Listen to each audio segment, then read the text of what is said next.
Hello बच्चों, मैं assistant professor Anuradha Valmiki प्रस्तुत हूँ आज आपके सामने एक नए लेक्चर के साथ। आज का हमारा टॉपिक है भारतीय नृत्य कला। इसके पहले हमने जाना था कि भारतीय चित्रकला क्या होती है और भारतीय संगीत कला क्या होती है। आज हमारा टॉपिक है आज का भारतीय नृत्य कला, मतलब कि इंडियन डांस आर्ट। ये होता क्या है और ये कितने प्रकार के होते हैं। चलिए आज का वीडियो स्टार्ट करते हैं।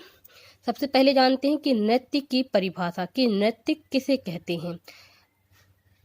अंग प्रत्यंग एवं मनोभावों के साथ की गई गति अथवा सुबद्ध लय और संगीत के साथ अकेले अथवा अन्य सहभागियों, मतलब कि समूह के साथ थिरकने को नृत्य कहते हैं।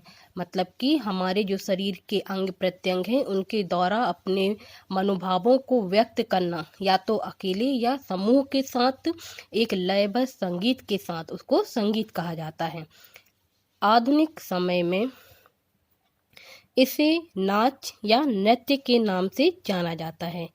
भरत मुनि के नाट्यशास्त्र में भी नृत्य का समुचित वर्णन है। नृत्य 64 कलाएं, जो हमारी 64 कलाएं हैं उसमें से नृत्य जो ललित कला है उसके अंतर्गत आता है। ठीक है, में से एक कला है जिसका संबंध स्वर्ग के देवी देवताओं से लेकर साधारण मनुष्य से है। भारत में नृत्य मनोरंजन के साथ साथ धार्मिक पूजा का भी एक रूप है। क्योंकि इसको जैसे किसी धार्मिक अनुष्ठान में भी हम एक नृत्य की जो प्रस्तुति रहती है वो करते हैं, अपनी खुशी को प्रस्तुत करने के लिए, यहाँ तक कि दुख को प्रस्तुत करने के लिए भी नृत्य किया जाता है। आइए जानते हैं कि भारत में नृत्य के कितने प्रकार हैं। भारतीय नृत्य कला है उसके 2 प्रकार हैं। पहला है शास्त्रीय नृत्य, मतलब कि क्लासिकल डांस। दूसरा है लोक नृत्य, या इसे जनजातीय नृत्य भी कहते हैं, मतलब कि फोक डांस। आज हम जानेंगे कि शास्त्रीय नृत्य होता क्या है और इसके कितने प्रकार होते हैं। लोक नृत्य के बारे में हम इसके सेकंड पार्ट में चर्चा करेंगे। आइए जानते हैं कि शास्त्रीय नृत्य होता क्या है। शास्त्रीय नृत्य हमारी संस्कृति विरासत का महत्वपूर्ण अंग है। इस नृत्य में पारंपरिक ढंग से भारतीय शास्त्रीय नृत्य अभिनय के माध्यम द्वारा धार्मिक विचारों को सांकेतिक अभिव्यक्ति के माध्यम से प्रस्तुत किया जाता है। शास्त्रीय नृत्य को मंदिरों और राज दरबारों में किया जाता है। मंदिर में इन्हें धार्मिक उपदेशों से किया जाता है, जबकि राज दरबारों में इन्हें मनोरंजन के लिए किया जाता है। और जो लोक नृत्य हैं उसके क्या मीनिंग है। शास्त्रीय नृत्य और लोक नृत्य क्यों अलग अलग हैं, क्योंकि शास्त्रीय नृत्य जो है वो मंदिरों से अधिकतर इनका लगाव है, मंदिर और दरबारों में किया जाता है।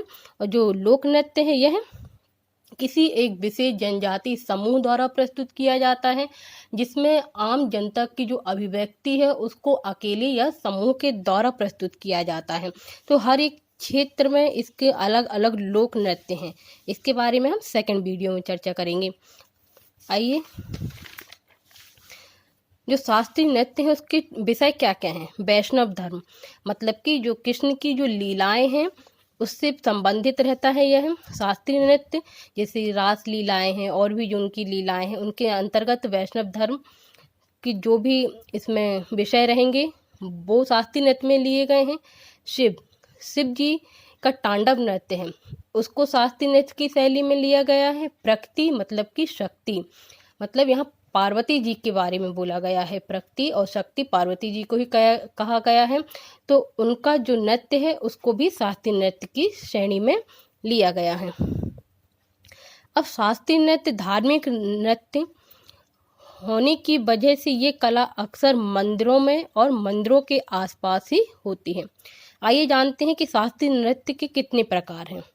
भारतीय शास्त्रीय नृत्य के 8 प्रकार हैं, जो इस प्रकार है। पहले ये 7 प्रकार माने गए थे, लेकिन जब साहित्य नृत्य अकादमी ने नवंबर 2000 में एक और नृत्य को शामिल किया गया है, जिसका नाम है शास्त्रीय नृत्य।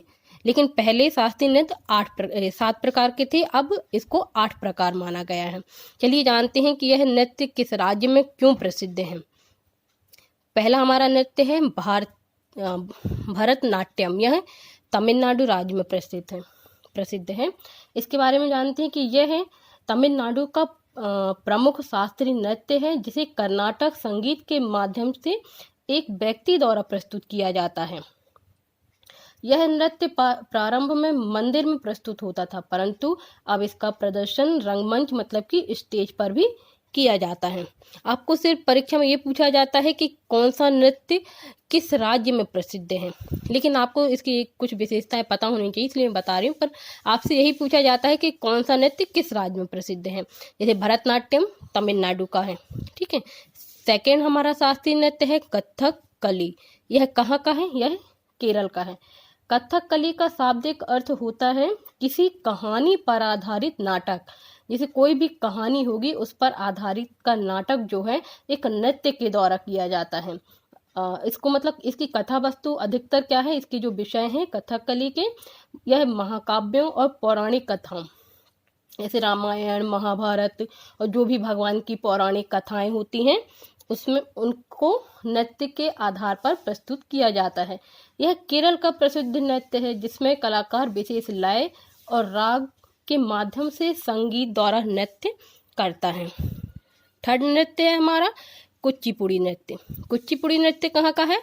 आंध्र प्रदेश का। यह क्यों प्रसिद्ध है? यह एक शास्त्रीय नृत्य है और इसमें भी धार्मिक और पौराणिक कथाओं के द्वारा नृत्य किया जाता है। अगला नृत्य है हमारा उड़ीसी नृत्य। उड़ीसी नृत्य कहाँ का है? उड़ीसा का। यह नृत्य भी प्राचीन मतलब शास्त्रीय नृत्य के अंतर्गत माना गया है। इस नृत्य के माध्यम से नर्तकी समर्पण भाव से ईश्वर की प्रस्तुति करती है। मतलब कि यह नृत्य पूरी तरह भगवान को ही समर्पित है और जो भी इसमें नृत्य करता है वह पूरी तरह समर्पित होकर इस नृत्य को करता है। अगला है हमारा कथक।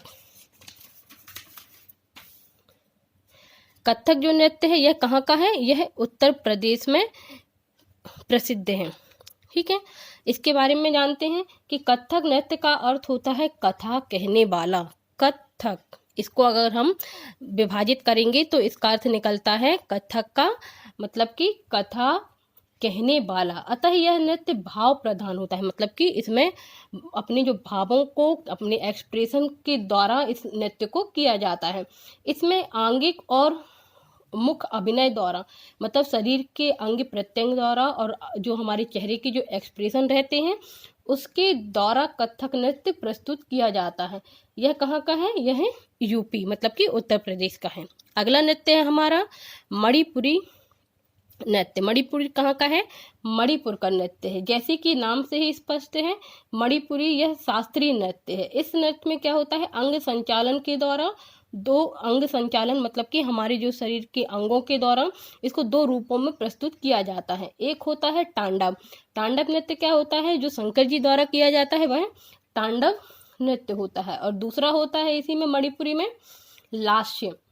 लास्य का अर्थ होता है क्या होता है? वह नृत्य जो भाव और ताल आदि के साथ कोमल अंगों द्वारा प्रस्तुत किया जाता है, जिसके द्वारा श्रृंगार और कोमल रसों का उद्दीपन, जो श्रृंगार रस है हमारा उसका उद्दीपन होता है।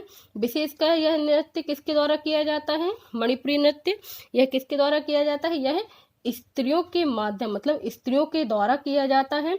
कहा जाता है कि इसलिए इसको स्त्रियों के द्वारा किया जाता है, इसलिए इसको लास्य नृत्य कहा जाता है। शिव और पार्वती के पहले जब मिलकर मतलब शिव पार्वती जी ने जब एक साथ मिलकर नृत्य किया था तो शिव के द्वारा जो नृत्य किया गया था उसे तांडव कहा जाता है और पार्वती ने जो नृत्य किया था पार्वती जी ने उसे लास्य कहा जाता है। इसलिए मणिपुर में जो नृत्य की दो शैलियाँ प्रचलित है उसमें उसको तांडव और लास्य कहा जाता है। अगला है हमारा मोहिनी अट्टम। यह केरल का है। इसके नाम से ही स्पष्ट होता है मोहिनी मतलब जादूगरनियों का नृत्य, इसलिए इसको मोहिनी अट्टम जो मन को मोह ले, इसीलिए इसका नाम रखा है मोहिनी अट्टम या जादूगरनियों का नृत्य। इसमें श्रृंगार रस की प्रधानता होती है। जिसमें लास्य मतलब कि कोमल और मधुर अंगों के कोमल और मधुरता के साथ इस नृत्य को किया जाता है। यह एकल नृत्य है, मतलब कि किसी एक के द्वारा प्रस्तुत किया जाता है, और इसमें नर्तकी की जो वेशभूषा रहती है बहुत साधारण सी होती है। यह नृत्य केरल से संबंधित है, इसलिए इसका जो इसमें धार्मिक और मतलब पौराणिक इन सब विषयों का भी इसमें समावेश है। इसी के द्वारा नृत्य प्रस्तुत किया जाता है। अगला नृत्य है हमारा शास्त्रीय नृत्य। शास्त्रीय नृत्य क्या कहलाता है? यह नृत्य पहले 7 नृत्य जो थे उनको शास्त्रीय नृत्य की शैली में रखा गया। जब नवंबर 2000 को यह साहित्य नृत्य अकेदमी द्वारा इसको 8वां शास्त्रीय नृत्य माना गया है। यह कहाँ का नृत्य है? यह असम का नृत्य है। इसके बारे में जानते हैं। इसमें भगवान के जो कृष्ण से जीवन से संबंधित भगवान कृष्ण के जीवन से संबंधित जो भी कथाएं हैं उनका वर्णन इसमें नृत्य के द्वारा प्रस्तुत किया जाता है। परीक्षा में बच्चों आज के हमारे जो शास्त्रीय नृत्य हैं वो कितने हैं? 8 हैं। परीक्षा में आपसे ये पूछा जाता है कि शास्त्रीय नृत्य क्या होते हैं और लोक नृत्य क्या होते हैं। तो अगर आपसे पूछा जाता है कि कौन सा नृत्य किस राज्य का है, बस इतना ही आपसे पूछा जाता है। आपको सिर्फ ये बताना है कि किस नृत्य का संबंध किस राज्य से है, राज्य से है बस। पर इसकी विशेषता आपको थोड़ी बहुत पता होनी चाहिए, इसलिए मैंने बताया है। अब मैं मिलूंगी आपसे इसके पार्ट 2 में, मतलब कि लोक नृत्य कला के पार्ट 2 में। आज का हमारा वीडियो यही समाप्त होता है। नमस्ते।